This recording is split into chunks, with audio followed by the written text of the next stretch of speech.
ሰላም ጤና ይስጥልኝ። አዳዲስ የሆኑ ወቅታዊ የጤና መረጃዎችን ይዤላችሁ ቀርቤያለሁ። አብራችሁን ቆዩ።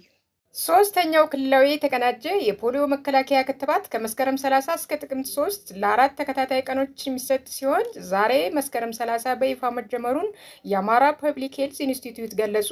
ክትባቱ የሚሰጠው የአበክም ህብረተሰብ ጤና ኢንስቲትዩት ከጤና ቢሮና ከአጋር ድርጅቶች ጋር በመተባበር እድሜያቸው ከ10 ዓመት በታች ለሆኑትና ከአሁን በፊት ክትባቱን ቢከተቡም ባይከተቡም ሁሉም የድሉ ተጠቃሚ እንዲሆኑ አሳስበዋል።